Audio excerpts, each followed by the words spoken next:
นี้ท่านกำลังฟังสถานีวิทยุกระจายเสียงพระพุทธศาสนา FM 104.5 เมกะเฮิรตซ์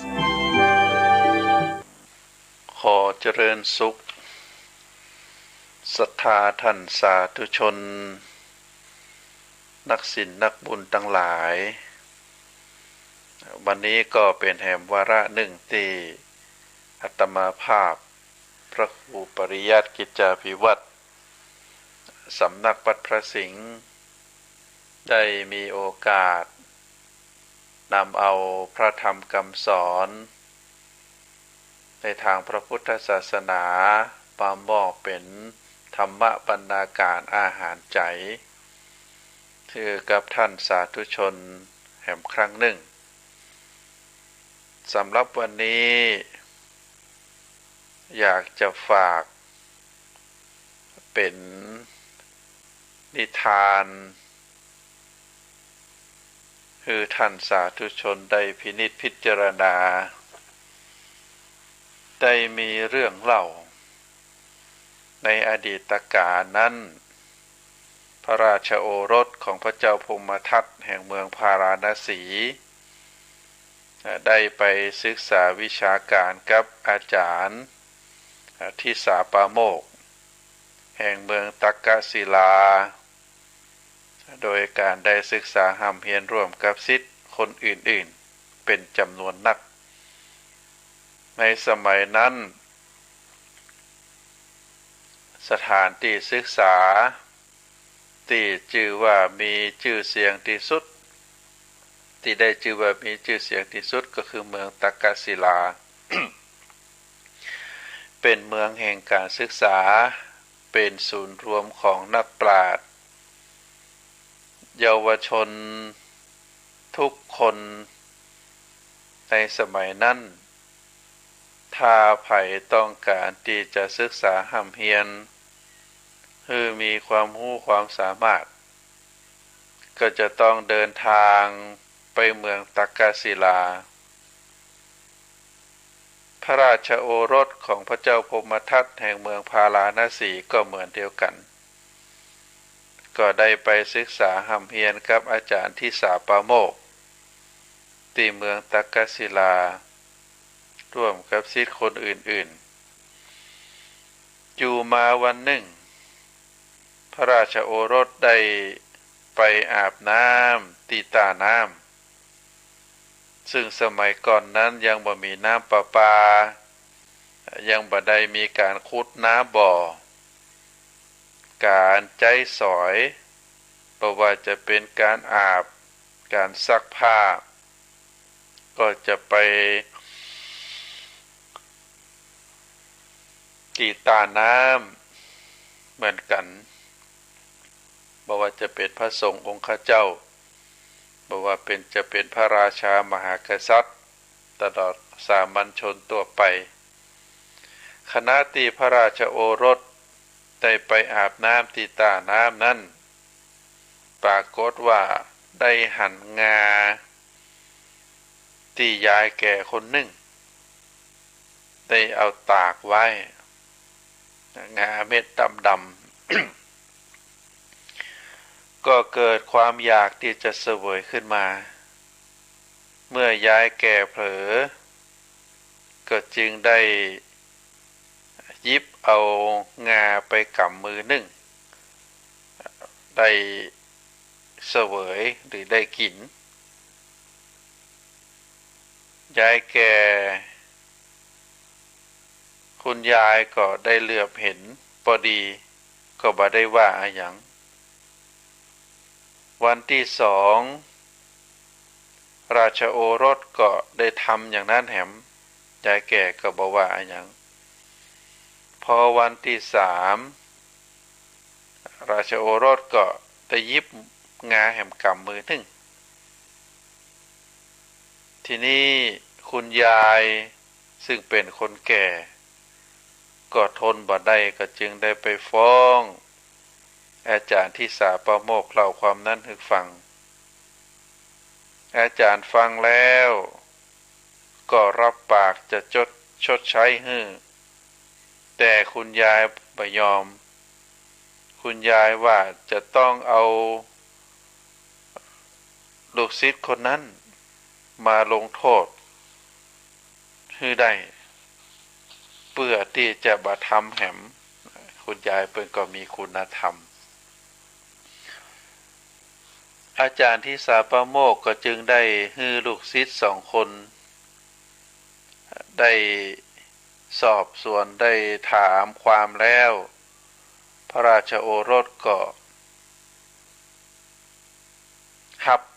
ยอมรับว่าได้ไปยิบได้ไปฉวยเอางาของคุณยายมาเสวยเพราะว่าชอบแล้วก็อยากจะเสวยเมื่อยอมรับแล้วอาจารย์ก็จึงได้ให้ลูกศิษย์2 คนนั้นช่วยกันจับพระราชโอรสมัดมือไพ่หลังแล้วเคียนหลังโดยสีกไม้ไผ่ไป3 ทีจนเกิดแผลแตกเป็น3 รอยด้วยกันพระราชโอรสมองอาจารย์ที่สาปะโมกตีได้ลงโทษตัวตั้งแต่ศีรษะจรดเท้ามองอาจารย์โดยสายตาที่น่ากลัวคิดอาฆาตอาจารย์ว่าถ้าตนได้เป็นพระเจ้าแผ่นดินเมื่อใดจะหลอกอาจารย์ให้ไปเมืองของตนแล้วก็จะจัดการฆ่าเสียให้หายแค้นซึ่งอาจารย์ก็มองออกว่าลูกศิษย์โกรธและก็คิดอย่างอยู่ต่อมาเมื่อพระราชโอรสนั้นได้ศึกษาจบแล้วก็ได้อำลาอาจารย์เหมือนบ่มีอย่างในใจและก็กล่าวกับอาจารย์ว่าอาจารย์ครับเมื่อกระผมกลับเมืองและก็ได้ครองราชสมบัติกระผมจะส่งสารมาเชิญอาจารย์ไปร่วมงานขอให้อาจารย์ไปให้ได้นะครับอาจารย์ที่สาปะโมกก็รับปากว่าจะไปเมื่อพระราชโอรสกลับไปถึงเมืองพาราณสีแล้วพระเจ้าพมทัตนั้นดีพระทัยมากจึงทรงสละราชสมบัติคือราชโอรสครอบครองราชสมบัติแทนเมื่อได้ครองราชสมบัติแล้วพระองค์ก็ได้จึงร่างสารเชิญอาจารย์มาฮือทูตถือไปยังเมืองตักกศิลาเชิญราชสาร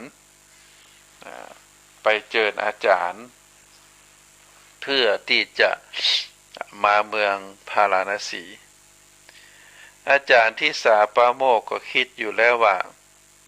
ยังมาถึงเวลาที่จะไปตอนนี้รอไว้ก่อนก็น่าจะปลอดภัยกว่าจึงส่งทูตกลับไปพร้อมกับกราบทูลว่าพร้อมทั้งคือกราบทูลว่าเมื่อมีโอกาสจะไปเฝ้าตามที่สัญญาไว้ต่อมาเมื่อพระราชาทรงมีอายุอยู่ในมัชชิมวัยทรงเป็นผู้ใหญ่สุขุมรอบคอบมากขึ้นแล้วอาจารย์ที่สาปะโมกก็จึงออกเดินทางไปยังเมืองพาราณสีเมื่อไปถึงแล้วก็จึงให้คนไปกราบทูลว่าตนมาแล้วและขอเข้าเฝ้าพระราชาทรงโสมนัสเป็นอย่างยิ่งวันที่รอคอยเพื่อที่จะแก้แค้นก็มาถึงแล้วแม้จะเนิ่นนานมาเป็นเวลาหลายปีก็ยังบ่สายเกินไปก็จึงได้ทรงรับสั่งให้อามาตย์ไปตามอาจารย์มาเข้าเฝ้าทันทีเมื่อพระราชาทอดพระเนตรหันอาจารย์เข้ามาก็ แค้นที่สูงอยู่ในพระอุระหรือในอกหรือในจิตใจก็ลุกโผล่ขึ้นมาจึงได้ตัดอาจารย์ว่ากับอาจารย์ว่าท่านอาจารย์ท่านเคยจับข้าพเจ้าเอามือมัดมือไพ่หลังแล้วเคี่ยนโดยไม้ซีกซึ่งเป็นไม้ไผ่3 ทีรอยแผลเป็นยังอยู่จนทุกวันนี้ด้วยสาเหตุเพียงงากับมือเดียววันนี้ท่านดันโดนมาที่นี่ท่านบ่เสียดายชีวิตหรือท่านคิดว่าจะมีชีวิตกลับไปได้จะได้วันนี้ท่านต้องชดใช้กรรมของท่านอาจารย์ที่สาปาโมกนิ่งฟังพระราชดำรัสด้วยอาการอันสงบบัดแสดงอาการหวาดกลัวแต่ประการใดทำให้ดูหน้าเกรงขามสมกับเป็นอาจารย์ระดับสูงแห่งเมืองตะกะศิลาอันลือชื่อเมื่อพระราชาตรัสจบแล้วก็จึงกราบทูลขึ้นว่า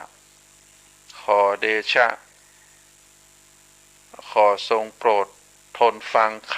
ำที่ข้าพระองค์จะกราบทูลสักนิดเถิดการที่คนดี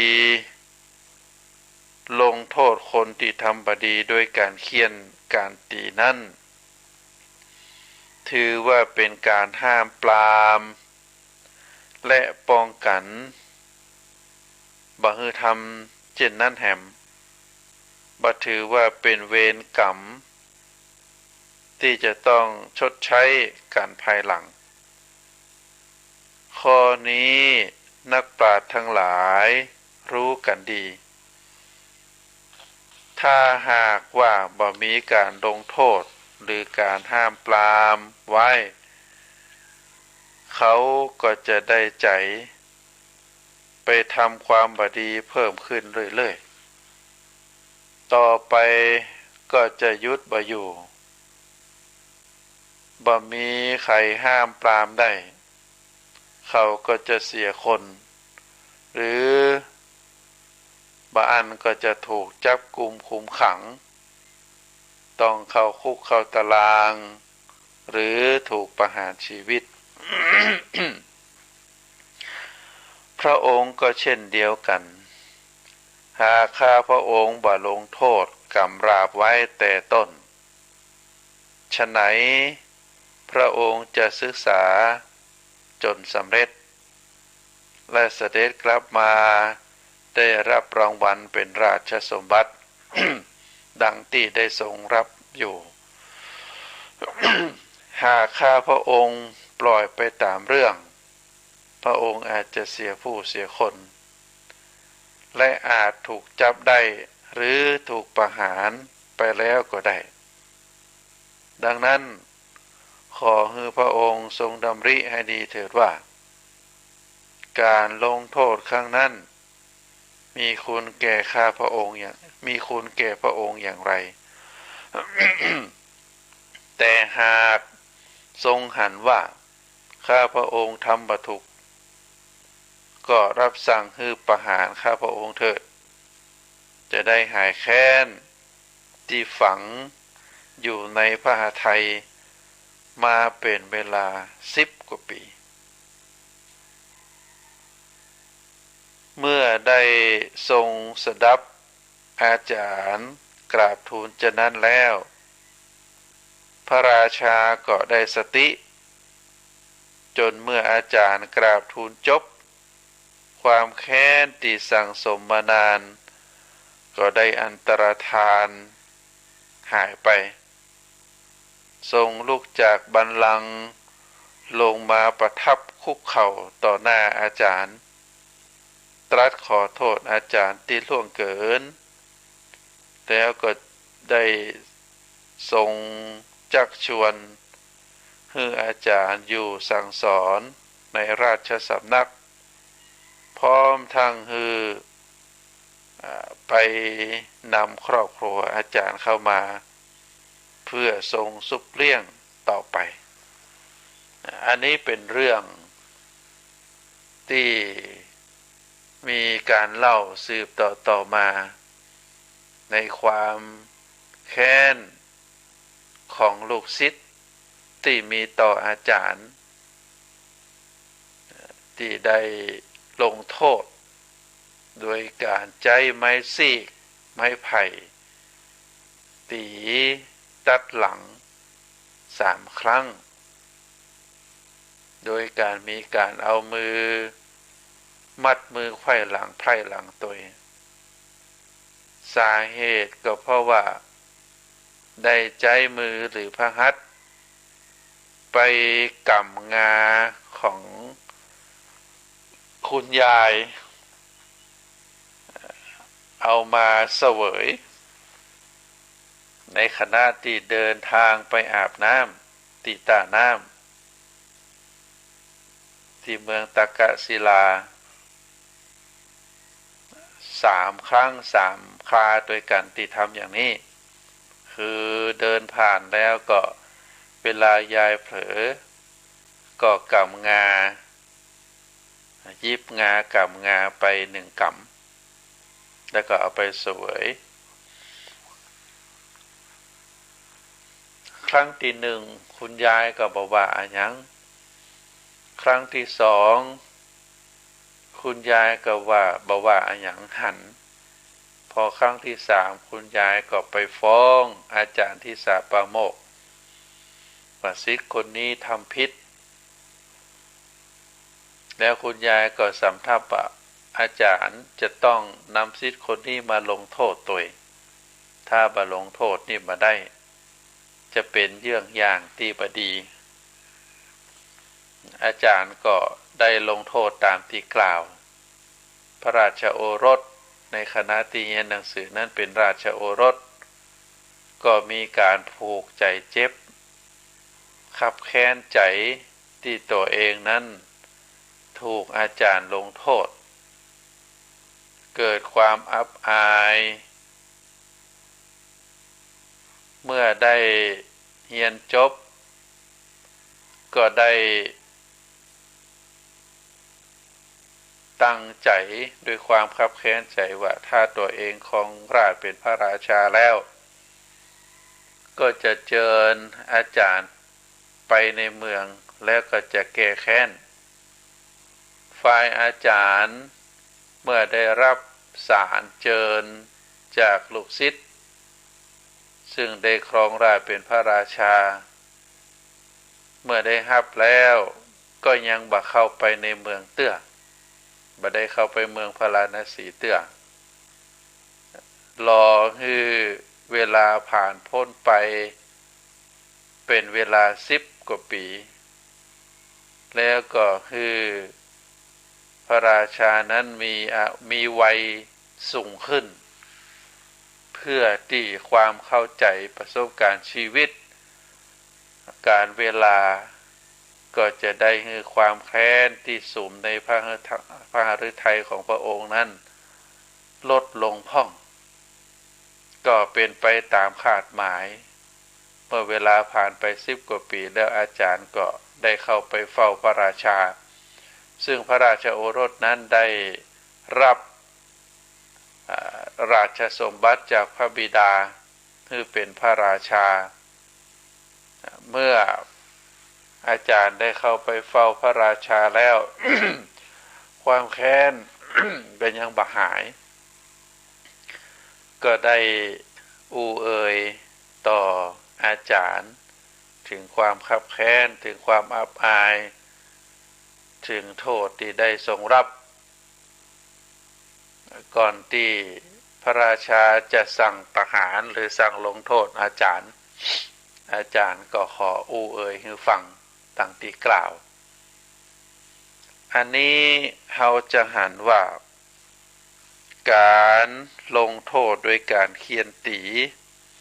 โดยการดุด่าว่ากล่าว หรือโดยวิธีอื่นใดที่บ่เกินขอบเขตความพอดีเป็นเรื่องปกติที่ทำกันมาแต่โบราณแต่สมัยใหม่ก็มองว่าเป็นเรื่องล้าสมัยและเป็นความป่าเถื่อนที่อารยชนเขาบ่ทำกันซึ่งยังเป็นข้อถกเถียงกันอยู่ว่าเหมาะหรือบ่เหมาะ โดยข้อเท็จจริงแล้วบ่จะอยู่ที่ว่าเหมาะหรือบ่เหมาะแต่อยู่ที่ว่าการที่จะฝึกฝนอบรมคนให้เป็นคนดีเป็นคนที่พึงประสงค์นั้นควรจะทำจะใดโดยวิธีแบบไหนเพราะวิธีการอย่างเดียวบ่อาจที่จะฝึกฝนอบรมคนให้เป็นคนดีได้ด้วยว่าคนเฮานั้นมีพื้นเพจิตใจและอุปนิสัยที่แตกต่างกันมีพฤติกรรมต่างกันจึงต้องมีวิธีการฝึกฝนที่แตกต่างกันไปการจะลงโทษแบบไหนก็ตามหากสามารถทำให้คนที่ถูกลงโทษเป็นคนดีเลิกทำสิ่งที่บ่ดีได้และผู้ลงโทษทำโดยเจตนาดีเพื่อต้องการให้เป็นคนดีเหมือนบิดามารดาลงโทษบุตรธิดาและครูบาอาจารย์ลงโทษศิษย์โดยจิตประกอบด้วยเมตตาย่อมบ่สมควรจะประณามว่าเป็นป่าเถื่อนผู้ลงโทษผู้ที่ถูกลงโทษเองก็เหมือนเดียวกันก็บ่ควรคิดโกรธเคืองอาฆาตแค้นหรือแสดงอาการบ่เหมาะสมออกมาแต่ควรคิดให้ได้ว่าถ้าเขาบ่หวังดีบ่ปรารถนาดีแล้วจะเสียแรงมาอบรมเสียแรงมาลงโทษแล้วก็เสียเวลามากับตนจะได้เอาเวลาเอาแหงไปทำอย่างอื่นก็จะเป็นประโยชน์แก่ตัวเองหรือคนที่ว่านอนสอนง่ายบ่ดีกว่าอันนี้เป็นสิ่งที่เฮาท่านทั้งหลายควรจะพินิจพิจารณาว่าสิ่งที่เกิดขึ้นกับตัวกับตนนั้นเฮาบ่ควรที่จะไปผูกใจเจ็บบ่ควรจะไปผูกอาฆาตพยาบาทพ่อแม่ก็ดีครูบาอาจารย์ก็ดีที่ท่านได้ลงโทษได้ว่ากล่าวตักเตือนได้ดุด่าเฮานั้นก็เพื่อป้องกันบ่ให้เฮาไปทำผิดหนักกว่านั้นถ้าบ่ลงโทษบ่ว่ากล่าวบ่ตักเตือนบ่ดุด่าเฮาอาจจะทำความผิดหนักกว่านั้นแหมก็ได้อันนี้ก็เป็นเรื่องราวที่เกิดขึ้นก็ขอฝากให้ศรัทธาญาติโยมได้พินิจพิจารณาถึงเรื่องราวถึงคุณธรรมเรื่องการวิธีการลงโทษคนที่ทำความผิดก็เพื่อที่จะเป็นการปรองปรามบุคคลนั้นบ่ให้ทำความผิดที่หนักไปกว่านั้นท่านสาธุชนพุทธบริษัททั้งหลายคนเฮานั้นมักจะมีสิ่งที่โบราณอาจารย์ได้ยกตัวอย่างได้ทำเป็นแบบอย่างการที่คนได้ถูกลงโทษได้ถูกทำโทษได้ถูกว่ากล่าวตักเตือนก็เพราะว่ามันเป็นความผิดเป็นความบดี ที่คนนั้นได้ทำขึ้นผู้ที่ว่ากล่าวตักเตือนดุด่าลงโทษก็ส่วนมากก็จะเป็นพ่อแม่ครูบาอาจารย์ที่ท่านทำก็เพราะว่าท่านฮักท่านมีความมุ่งมั่นปรารถนาดีที่จะให้ลูกตัวเองหรือจะให้ลูกศิษย์ตัวเองนั้นเป็นคนดี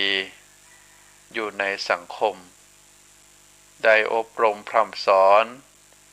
ถ้าทำความดีก็ได้ยกย่องสรรเสริญถ้าทำบดีก็จะเป็นว่ากล่าวตักเตือนดุด่าลงโทษก็เป็นเรื่องธรรมดาแต่ว่าคนทุกคนนั้นมีนิสัยบ่เหมือนกันบางคนเมื่อพ่อแม่ว่ากล่าวตักเตือนครูบาอาจารย์ได้พร่ำสอนดุด่าว่ากล่าวลงโทษก็บ่ได้มีความผูกใจเจ็บ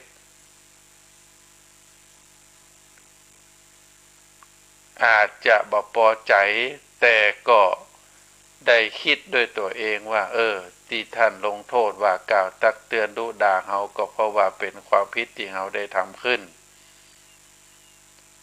แล้วก็ได้ปรับปรุงแก้ไข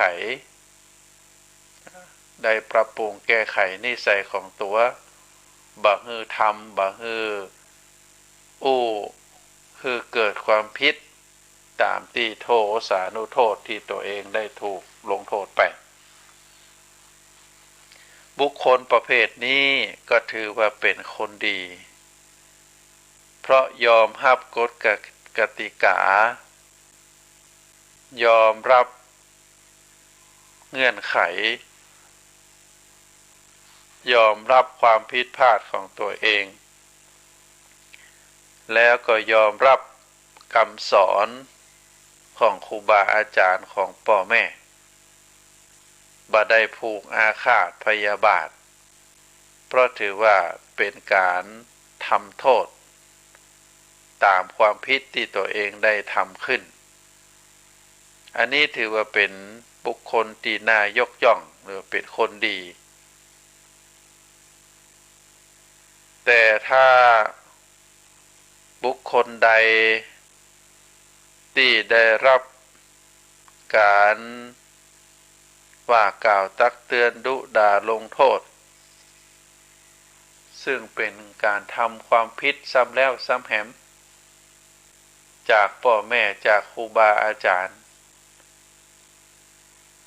แต่บุคคลนั้นได้ผูกอาฆาตได้โกรธบ่พอใจได้เป็นคนที่ชอบอาฆาตบ่ให้อภัยซ้ำร้ายก็เป็นคนที่บ่หันคุณงามความดีบ่นึกถึงบุญคุณก็ถือว่าบุคคลนั้นเป็นคนบดีเป็นคนเลวเป็นคนชั่วถ้าไผได้หู้ได้หันได้ปะบุคคลแบบนี้ก็จะต้องเว้นจะต้องละจะต้องบักเข้าไปคบเพราะว่าครูบาอาจารย์เป็นกล่าวเปิดบอกว่าคนที่มีนิสัยบดีเป็นนิสัยที่ถือว่าเลวเป็นนิสัยต่ำช้าจะเป็นคนมักโกรธคือเป็นคนโกรธง่ายบ่พอใจอะไรอย่างก็โกรธเก็บความรู้สึกบ่เป็นหรือเป็นคนผูกโกรธผูกอาฆาตผูกพยาบาทเป็นคนค ผูกความเจ็บใจไว้เมินเป็นคนชอบอาฆาตคนเป็นคนบ่าฮืออภัยแก้ไขเรียกว่าเป็นคนผูกโกรธนอกจากนั้นแล้วบุคคลประเภทนี้ก็จะลบหลู่บุญคุณของคนคือเป็นคนบาหารความดีของไผมานึกถึงบุญคุณไผแม้แต่พ่อแม่คือกำเนิดมาก็บาหารบุญคุณของท่านครูบาอาจารย์ที่สอนหนังสือมาได้พร่ำสอนมาก็บาหารบุญคุณของท่านเป็นคนหันพิษเป็นคนถือเอาแต่ความคิดของตัวเองเป็นใหญ่ไม่ยอมรับฟังความหันของคนอื่นไผตักเตือนบ่ได้แม้แต่พ่อแม้แต่แม่เป็นคนที่มีนิสัยโกหกหลอกลวงเป็นคนหน้าไวหลังหลอกเป็นคนไว้ใจยากบุคคลประเภทนี้โดยสรุปแล้วก็คือเป็นคนบดีเป็นคนพาลเป็นคนชั่วถ้านิสัยเป็นลักษณะแบบนี้ก็เฮาถือว่าเป็นคนชั่วก็ต้องระมัดระวังบุคคลประเภทนี้ไว้ในนิสัยถึง 4-5 อย่างที่ว่ามาเป็นคนมักโกรธเป็นคนผูกโกรธเป็นคนลบหลู่คนเป็นคนลบหลู่บุญคุณคนมีความหันวิบัติมีความหันที่ผิดแผกไปจากคนทั่วไปแล้วก็เป็นคนเรียกว่าเจ้ามายาเป็นคนโกหกเป็นคนหลอกลวงเป็นคนหน้าไวหลังหลอกเฮาเรียกคนประเภทนี้ว่าจะมีนิสัยจะใดจะหนึ่งเฮาก็เรียกเป็นคนบดีเป็นคนอันธพาลเป็นคนเลว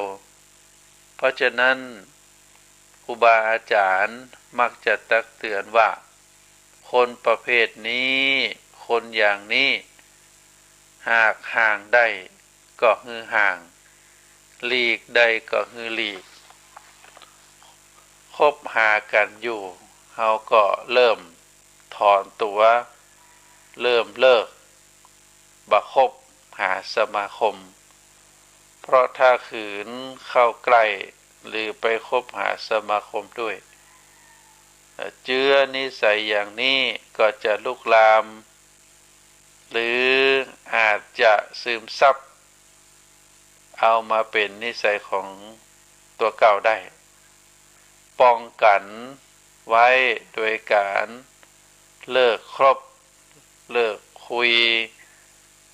เลิกไปหามาสู่และก็ตีตันแสดงลักษณะนิสัยอย่างนี้ที่ให้เฮาได้รู้ได้เข้าใจก็เปิดเตือนใจคนว่าให้สำรวจตัวเฮาเองตัวว่าเฮามี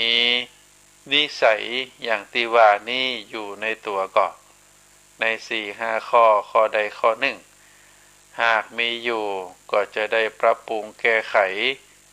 บ่ให้เกิดกับนิสัยตัวเก่าอันจะก่อนำมาซึ่งความเสียหายได้อันที่จริงแล้วครูบาอาจารย์เปิ้นก็ได้อบรมสั่งสอนว่าลักษณะนิสัยอย่างว่ามานี้มันบ่ได้เป็นกันมาตั้งแต่เกิดนะศรัทธาญาติโยมนิสัยเหล่านี้ก็มักจะเป็นการสะสมขึ้นมาในภายหลัง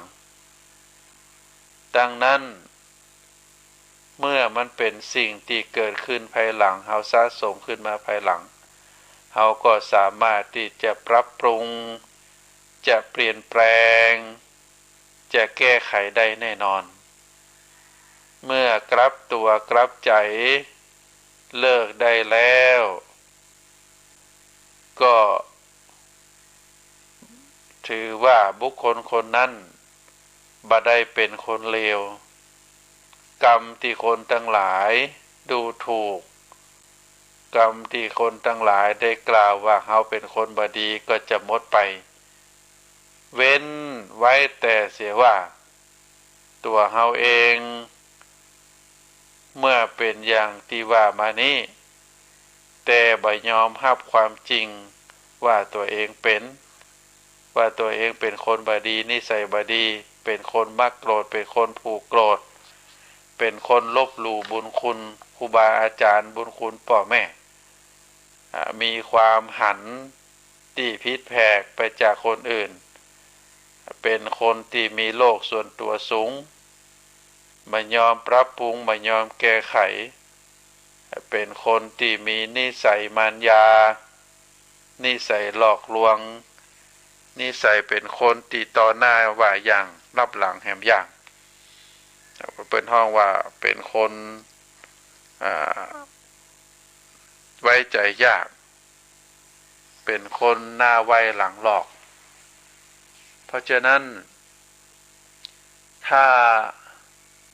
ไผ่เตือนก็เตือนตักเตือนบ่ได้บ่เลิกบ่ละบ่สนใจที่จะแก้ไขตัวเก่าถ้าเป็นอย่างนี้แล้วเฮาก็ถือว่าบุคคลคนนั้นหรือตัวเฮาเองนั้นถ้ายังบ่ละเลิกนิสัยตามที่ว่ามาเปิ้นก็ถือว่าเป็นคนเลวถาวรโดยปริยายไผก็ช่วยบ่ได้อันนี้ก็เป็นเรื่องที่เฮาท่านทั้งหลายต้องพินิจพิจารณาว่าดีชั่วเป็นของตัวเฮาเองเป็นของที่ตัวเฮาเองได้ทำขึ้นเป็นสิ่งที่ตัวเฮาเองได้สะสมพอกพูนเป็นนิสัยไว้ฮือกับในใจของตัวเฮาตั้งนั้นเมื่อเป็นลักษณะแบบนี้จะได้รับผลจะได้ถูกประณามถูกกล่าวหาถูกลงโทษได้ถูกจองจำเฮาก็บ่ควรจะไปโทษคนอื่นหรือสิ่งอื่นว่ามาทำให้ตัวเองเป็นคนอย่างนี้เป็นคนอย่างนั้นการโทษฟ้าดินโทษคนอื่นแต่บ่โทษตัวเก่าบ่ใจเป็นการแก้ไขข้อเสียของตนได้จะใดก็เพราะฉะนั้นเฮาจะต้องแก้ไข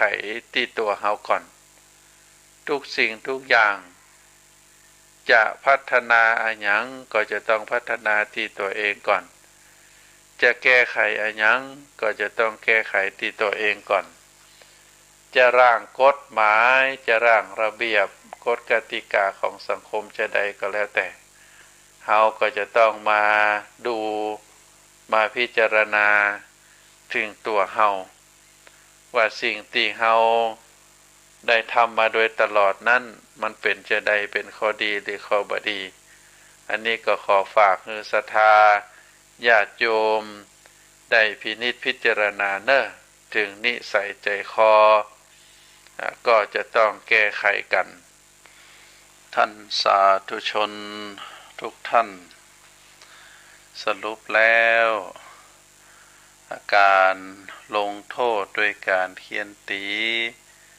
โดยการดุด่าว่ากล่าวหรือโดยวิธีอื่นใดก็ถือว่าเป็นการกระทำเพื่อที่จะเป็นการห้ามปราม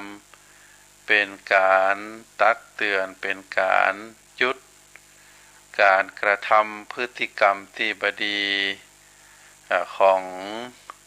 ผู้ที่ทำความผิดนั้นบ่ให้กระทำแหมโดยเฉพาะก็จะเป็นการกระทำของละอ่อน ซึ่งเป็นวัยที่เฮียนฮู้ลองผิดลองถูกถ้าเฮาได้ว่ากล่าวตักเตือนได้การทำโทษไปก็โดยเจตนาอันดีก็ถือว่าเป็นการที่กระทำที่อันพอเหมาะพอควรก็การกระทำดังกล่าวการลงโทษดังกล่าวด้วยข้อเท็จจริงแล้วบ่ว่าจะอยู่ที่เหมาะหรือบ่เหมาะแต่อยู่ที่ว่าการที่จะฝึกฝนอบรมคนให้เป็นคนดีเป็นคนที่พึงประสงค์นั้นควรจะทำจะได้ด้วยวิธีแบบไหนเพราะวิธีการอย่างเดียวก็บ่อาจที่จะเป็นการฝึกฝนอบรมให้คนเป็นคนดีได้ด้วยว่าคนเฮานั้น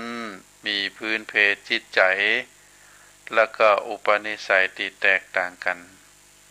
มีพฤติกรรมต่างกันจึงจะต้องมีวิธีการฝึกฝนอบรมที่แตกต่างกันไปการจะลงโทษแบบไหนก็ตามหากสามารถทำให้ผู้ที่ถูกลงโทษนั้นเป็นคนดีเลิกทำสิ่งที่บดีได้และผู้ลงโทษทำโดยเจตนาดีเพื่อต้องการจะให้เป็นคนดีเหมือนกับปิตามารดาครูบาอาจารย์ปิตามารดาลงโทษบุตรธิดาครูบาอาจารย์ลงโทษศิษย์โดยจิตประกอบด้วยเมตตาย่อมบ่สมควรจะเป็นการประณามว่าถือว่าเป็นการปาเถื่อนผู้ที่ถูกลงโทษเองก็บ่ควรคิดโกรธเคืองอาฆาตแค้นหรือแสดงอาการอันบ่เหมาะสมออกมาแต่ควรคิดให้ได้ว่าถ้าเขาบ่หวังดีบ่ปรารถนาดีบ่ฮักบ่เมตตาแล้วท่านเหล่านั้นจะเสียแรงเสียเวลาเสียอารมณ์มาอบรมมาลงโทษมาว่ากล่าวตักเตือนกับตัวนั้นก็คงปัจจัยท่านคงจะเอาเวลาไปทำอย่างอื่นที่เป็นประโยชน์แก่ตัวเองและก็ครอบครัวแก่ส่วนรวมแต่ที่เปิ้นเสียเวลามาว่ากล่าวอบรมสั่งสอนตักเตือนดุด่าว่ากล่าวนั่นก็เพราะว่าท่านนั้นฮักมีความปรารถนาดีที่ต้องการให้เฮาเป็นคนดีเพราะฉะนั้นเมื่อเฮาคิดได้พิจารณาได้เฮาก็ควรที่จะบ่ควรที่จะผูกอาฆาตผูกความโกรธในกับท่านทั้งหลายที่ทำสิ่งที่ถูกต้องนั้นและก็สิ่งสำคัญก็คือเฮาท่านทั้งหลายบ่ควรที่จะลบหลู่บุญคุณของพระคุณท่านเพราะท่านทั้งหลายเหล่านั้นทำด้วยเจตนาที่ต้องการให้เฮาเป็นคนดีแล้วก็สิ่งสำคัญที่สุดเฮาก็ควรจะต้องปรับปรุงแก้ไขในส่วนตัวเฮาเองเพราะว่ากนิสัยต่างๆการกระทำต่างๆนั้นบ่ได้เป็นสิ่งที่เฮาได้มาเป็นมาตั้งแต่เกิดแต่ก็มาเป็นการภายหลังดังนั้นย่อมเป็นสิ่งที่เฮาท่านทั้งหลายสามารถปรับปรุงเปลี่ยนแปลงแก้ไขได้บ่ว่านิสัยใดๆก็แล้วแต่เมื่อกลับตัวกลับตนกลับใจเลิกได้ก็เฮาสามารถที่จะเป็นอยู่ในสังคมนี้ได้อย่างสบายก็บ่ต้องที่จะต้องถูกว่ากล่าวตักเตือนจากบุคคลอื่นแหมก็เป็นการยอมรับความจริงว่าไผจะบอกไผจะเตือนให้เลิกให้ละให้บ่ทำพฤติกรรมดังกล่าว ก็จะสู้ที่เฮาจะแก้ไขด้วยตัวเฮาเองบ่ได้อย่างนี้ย่อมเป็นสิ่งที่เฮาตั้งหลายคนใส่ใจการที่จะมีพฤติกรรมดีหรือมีพฤติกรรมชั่วที่เป็นการกระทำของเฮานั้นก็เป็นของตัวเฮาเองเป็นของที่ตัวเฮาเองนั้นทำขึ้นคือกับตัวเก่าดังนั้นบ่มีไผที่จะมาบังคับบ่มีไผที่จะมาสอนคือเฮาทำอย่างนั้นได้อาการที่เฮาเป็นคนดีหรือเป็นคนบ่ดีเพราะเป็นการกระทำจากตัวเฮาเองเมื่อได้รับผลจะใดเฮาก็บ่ควรจะไปโทษคนอื่นหรือสิ่งอื่นมาทำให้ตัวเฮาเองเป็นอย่างนั้นอย่างนี้บางทีบางครั้งก็ไปโทษผีสางเทวดาไปโทษฟ้าโทษดินหรือไปโทษคนอื่นแต่บ่ได้โทษตัวเก่าอันนี้ก็บ่ใจเป็นสิ่งที่เฮาตั้งหลายแก้ไขบ่ได้เฮาสามารถแก้ไขได้เพราะสิ่งต่างๆนั้นทุกสิ่งทุกอย่างนั้นเฮาบ่ได้ทำมาตั้งแต่เกิดบ่ได้เป็นมาตั้งแต่เกิดแต่ก็เพราะว่าเฮาได้สะสมได้มีพฤติกรรมทำมาเองอันนี้ก็ฝากคือศรัทธาญาติโยมได้พินิจพิจารณาเนอะว่าสิ่งทั้งหลายทั้งมวลนั้นที่มีที่เป็นที่กระทำก็เพราะว่าตัวเฮาเองเป็นนิสัยของเฮาเองเฮาสะสมเองอาจจะให้คนอื่นมาแก้ไขให้บ่ได้เฮาจะต้องแก้ไขด้วยตัวเฮาเองก็ฝากให้ศรัทธาญาติโยมพินิจพิจารณาในวาระสุดท้ายของรายการอาตมาภาพขอนำรายการจากท่านสาธุชนไปก่อนเน้อขออำนวยพรคือบุญศีลบุญทานบุญเจริญจิตภาวนาบุญคุณงามความดีบุญความแห่งความกตัญญูกตเวทีแล้วก็คุณงามความดีอันเป็นนิสัยอันเป็นพฤติกรรมของเฮาที่ได้แก้ไขแล้วได้ประพฤติปฏิบัติในสิ่งที่ถูกต้องถูกศีลถูกธรรมถูกประเพณีถูกวัฒนธรรมได้ปกปักรักษาคุ้มครองคือสถานาบุญนักศีลนักบุญทั้งหลายได้มีความสุขได้มีความเจริญนิราชคาแคล้วจากทุกโศกโรคภัยพยันตรายคิดสิ่งใดที่เป็นไปโดยชอบประกอบด้วยธรรมแล้วก็ขอจงพันสำเร็จจงพันสำเร็จก็ขอให้ท่านทั้งหลายนั้นโชคดีมีใจเน้อแคล้วคลาดปลอดภัยรักษาตัวให้อยู่แคล้วคลาดปลอดภัยอยู่ตลอดไปขอเจริญพร